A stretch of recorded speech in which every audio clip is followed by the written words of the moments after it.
سننا، پہلی چیز فرمایا ایک یہ سنت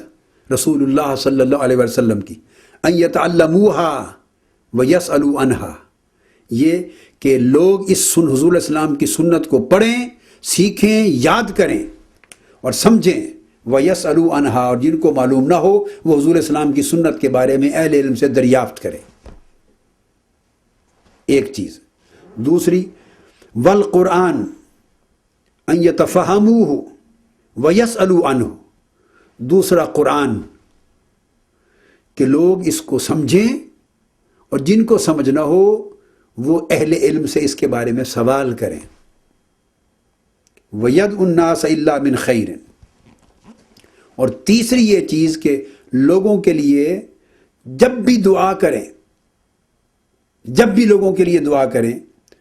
تو وہ صرف اور صرف لوگوں سے معاملہ رکھیں، لوگوں سے بلائیں، لوگوں سے غرض رکھیں، لوگوں کو طلب کریں تو صرف اور صرف خیر کے لیے کریں اور خیر کے سوا باقی لوگوں سے کنارہ کش رہیں۔ وَيَدْعُ النَّاسَ سے مراد لوگوں کو چھوڑ دینا بھی ہے، یعنی لوگوں کو الا من خیرن، لوگوں کے باقی معاملات کو چھوڑ دیں یا باقی معاملات میں لوگوں کو چھوڑ دیں، الا من خیر، سوائے خیر کے، یعنی لوگوں سے جو معاملہ کریں صرف خیر کا معاملہ کریں، لوگوں کو یاد کریں تو صرف خیر سے یاد کریں، لوگوں کو بلائیں تو خیر کے لیے بلائیں، لوگوں سے میل ملاقات رکھیں تو خیر کے لیے رکھیں، یعنی خیر کے سوا باقی سارے معاملات ہیں ان سے لوگوں سے کنارہ کش رہیں۔ یہ تین چیزوں سے محبت کرتا ہوں۔ آپ نے دیکھا کہ انہوں نے قرآن سے بھی پہلے سنت کو نام لیا، حالانکہ درجے رتبے میں قرآن پہلے ہے، سنت بعد میں ہے، مگر وہ کیوں کہتے؟ اس لیے کہ سنت کے بغیر قرآن کو سمجھا ہی نہیں جا سکتا۔ جس شخص کا رشتہ سنت سے کٹ گیا اس کا رشتہ قرآن سے ہی کٹ گیا، کیونکہ پھر تنہا قرآن کو پڑھ کر وہ پورے دین کا فہم حاصل نہیں کر سکتا۔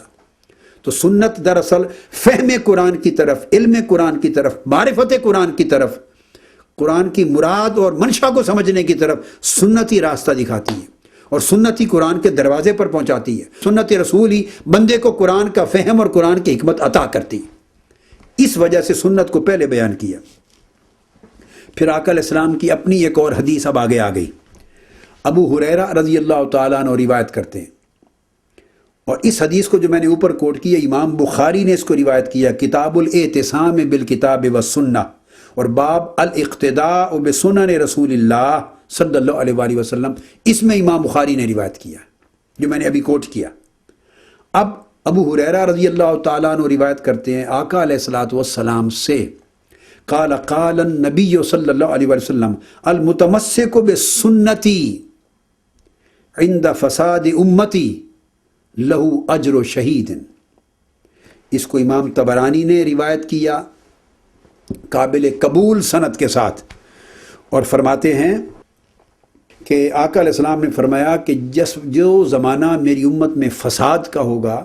فتنہ کا ہوگا، جب میری امت میں فتنہ اور فساد آ جائے تو جو شخص فتنہ اور فساد کے زمانے میں میری سنت کے ساتھ متمسک رہے گا اور میری سنت کا دامن تھامے رکھے گا اور میری سنت کو پختگی کے ساتھ، مضبوطی کے ساتھ پکڑے رکھے گا، فرمایا اس شخص کو ایک شہید کا اجر ملے گا، ایسا اجر ملے گا جیسے کوئی شخص اللہ کی راہ میں شہید ہو گیا۔ اور حضور علیہ السلام نے ایک اور جگہ ارشاد فرمایا، اس کو بھی ابو ہریرہ رضی اللہ تعالیٰ عنہ روایت کرتے ہیں۔ ابو ہریرہ نے روایت کیا، اور یہ جو اوپر کی حدیث ہے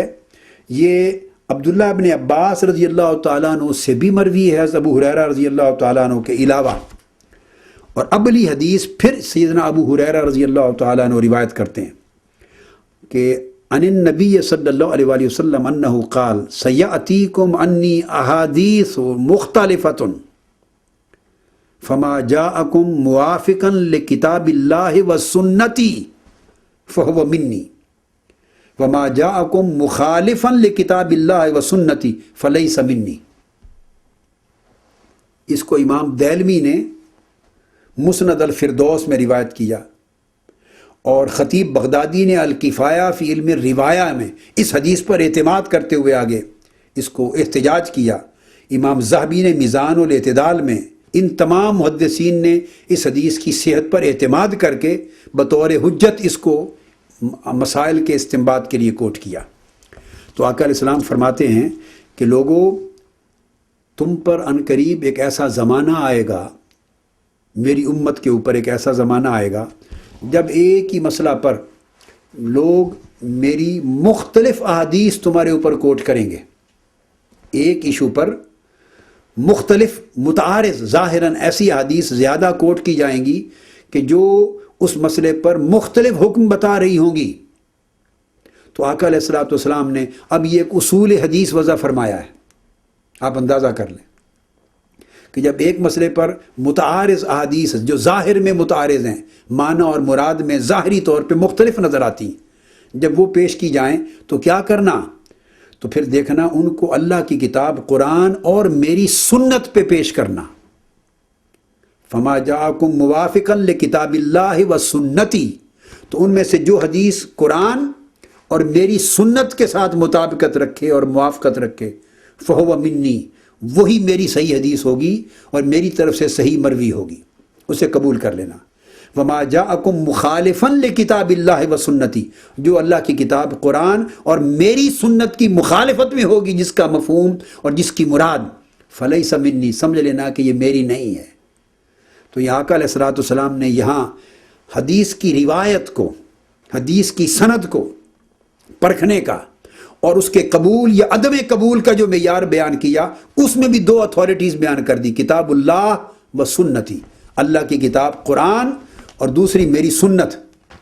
تو وہ آقا علیہ الصلوۃ والسلام نے اپنی سنت کو اس مقام پر دوبارہ احادیث کی روایت اور سند کو پرکھنے اور اس کی صحت اور عدم صحت اور اس کے قبول اور عدم قبول کا فیصلہ کرنے کے لیے حضور علیہ السلام نے اپنی سنت کو پھر دلیل کے طور پہ کوٹ کیا ہے۔ اب اس کے بعد پھر جامع ترمذی میں آپ کے سامنے کوٹ کر رہا ہوں، اور جامع ترمذی میں باب نمبر 190 ہے، 190، اور یہ باب ہے کہ رات دن میں 12 رکعتیں جو ہم سنتیں پڑھتے ہیں، یعنی فجر میں 2 پہلی سنتیں پڑھتے ہیں، ظہر میں 4 پڑھتے ہیں، پھر اس کے بعد یہ موقدہ سنتیں بیان کر رہے ہیں، پھر اس کے بعد مغرب میں 2 پڑھتے ہیں، پھر اس کے بعد عشاء میں بعد میں 2 پڑھتے ہیں، اور ظہر میں پہلے 4 اور بعد میں 2 پڑھتے ہیں۔ تو یہ جو سنت موقدہ سنن ہیں، موقدہ سنتیں، تو آقا علیہ الصلوۃ والسلام نے ان کا ذکر، مغرب کے بعد بھی 2 ہیں تو ان کا ذکر کیا، وہ باب قائم کیا امام ترمذی نے، اور باقی ائمہ نے بھی قائم کیا، امام نسائی نے، امام ابن ماجہ نے، ابو یعلا نے، سب نے۔ اس میں حدیث آقا علیہ السلام کی نارملی یہ تمام جو سنتیں ہیں اپنی اصل میں نفل ہیں، مگر جن نفلوں پر حضور علیہ الصلوۃ والسلام نے مداومت اختیار فرمائی اور جن پر آپ کے عمل کا تسلسل رہا، مداومت رہی اور کثرت کے ساتھ جن کو اپنایا، نہیں چھوڑا، وہ سنت کا درجہ اختیار کر گئیں، اور جن کے اوپر تاکید اور فضیلت زیادہ آ گئی، مزید وہ موقدہ ہو گئیں، اور جن کو کبھی پڑھ لیا کبھی نہیں پڑھا وہ غیر موقدہ ہو گئیں، اور جن کو کبھی پڑھا نہ پڑھا بالکل اس سے بھی کم درجے کا عمل رکھا تو ان کو سٹل نفل کہہ دیا۔ اب مگر احادیث میں اصولی طور پہ یہ سارے نوافل ہی ہیں، اور حضور علیہ السلام کے عمل کے تواتر نے یا عمل کے تسلسل نے یا عمل کی مداومت نے ان کے گریڈ کو اور ان کی کیٹیگریز کو اوپر بلند سے بلند تر کر دیا ہے۔ اب یہاں جو حدیث کوٹ کر رہا ہوں کہ یہاں سنت پھر ایک شرعی تصور کے ساتھ کہ آقا علیہ الصلوۃ والسلام نے ان 12 رکعتوں کو جو اصولی طور پہ نوافل تھے ان کو بھی اپنی سنت ڈکلیئر کیا۔ ایک تو ہے نا کہ فقہا نے ان کو سنت کہا، تاکید کے زور کی بنیاد پر، جزم اور تاکید کے زور کی بنیاد پر، اصول فقہ کی روشنی میں نہیں۔ میں یہ عرض کر رہا ہوں کہ آقا علیہ السلام نے خود اپنی زبان مبارک سے اپنے تاکیداً اور تسلسلاً پڑھے جانے والے نوافل کو سنت کا لقب دیا ہے۔ تو گویا یہ ایک شرعی کنسیپٹ ہے، لغت کا کنسیپٹ نہیں ہے۔